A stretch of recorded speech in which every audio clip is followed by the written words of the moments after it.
Good evening. Like everyone, I am here. I'm thinking of God's children.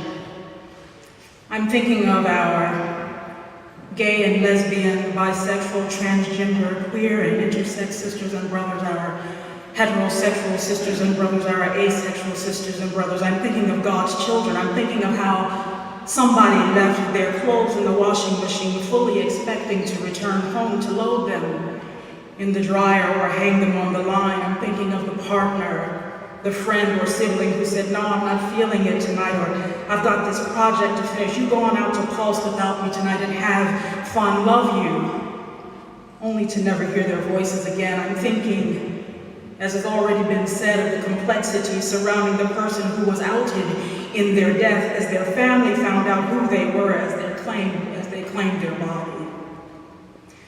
We've gathered here to find our voice, to name our pain, and to sit with the discomfort of simply not knowing what to do. Our hearts are broken, and I believe the embers of our outrage are still glowing, because this we know for sure. Unfortunately, we will be here again. The seeds of hate and violence have been sown deep in the earth, and it appears that so many are willing to water that hatred and violence. And so here we are.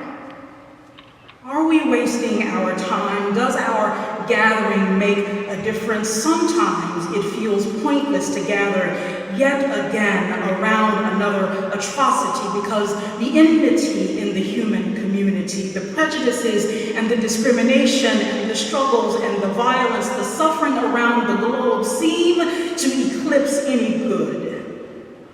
I don't know, it's like we've seen too much to really believe that peace is possible, that love is as powerful as our faith traditions say it is. It is like we've got too much information. We've seen too much. We watch war in real time on TV. No doubt there is breaking news on somebody's smartphone right here as we sit here right now, reporting of some atrocity somewhere in the world, some refugee turned back. I tell you, it seems like we've seen too much. We've seen and gotten caught up in the hostility and the animosity between political rivals. We've seen increasing incidents of race hatred. Over incarceration has hurt families and communities, poverty and hunger. We've seen the horrors of domestic and international terrorism. We've seen our sisters, our Muslim sisters and brothers, bearing the burdens of Islamophobia. We've seen illegal immigrants treated as if they don't bear God's image. Oh, I think I've got a couple of witnesses who will agree that we are just so weary of gun violence. We've seen too much, it seems. It just seems like we've seen too much, and yet we still gather. Why? Because something else is at work here. Am I right about that? Yes. The power of peace, the power of hope and love are at work, and they have, it seems, we were finding out it has staying power. It is true that we have all of the evidence, sisters and brothers, that warrants our cynicism, our pessimism, our weariness, our apathy, our throwing up of our hands in hopelessness, but it turns out that peace, hope, and love stand up to all of our information and to all of our evidence, and they rise up and stand with a human community that has seen too much. Yes. Oh, that's why we gather. Yes. Though our struggles are formidable foes, we've got the tools. We don't come to sectarian divide and homophobia and xenophobia, ideological differences and global suffering empty-handed, it turns out. Yes. Theologian Bruce Reyes Chow, he says that while the world would like us to be further driven by fear, to circle our wagons of like-mindedness and to retreat into enclaves of perceived safety, it is in times like this that we must be able to express our belief in God's radical intentions for humanity, that we would be a people who are driven by hope, that we extend our hearts and minds to the stranger, and that we do not live to protect just our own lives, but we serve and live out of gratitude for our very breath given by the Creator. Yes. Yes. And so we've gathered to sit in the night with our sisters and brothers who are broken and grieving, and we've come to sit in our own brokenness and weariness. Yeah.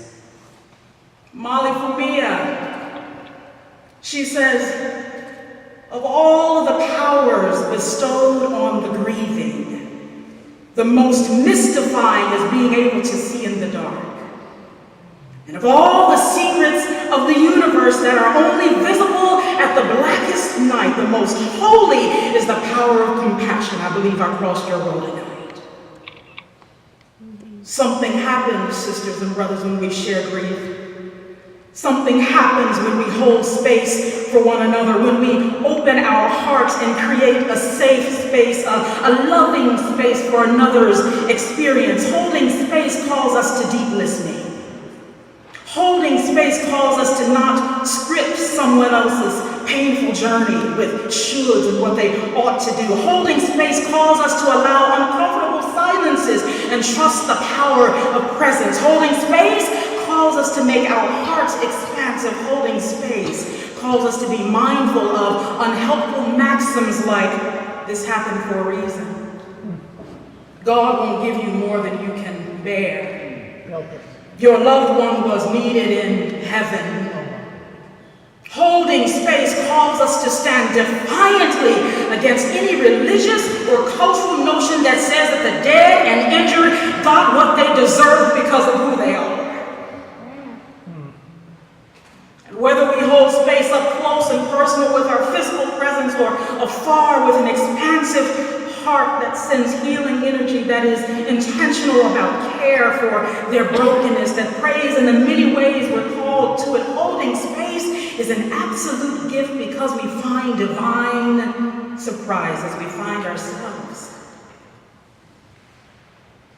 Our gathering to remember those who died in Orlando is ultimately a gathering to face ourselves.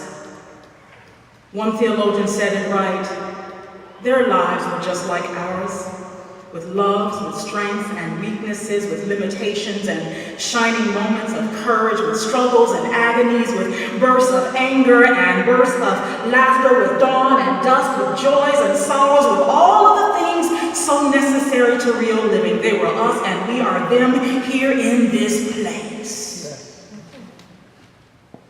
You know, when someone in the human community dies, we speak the universal blessing upon them, don't we? We say, rest in peace. Taking the best from their lives, let us affirm the gift bestowed upon we who remain. May they rest in peace, and may we rise in love. God bless you tonight. God bless you. Amen.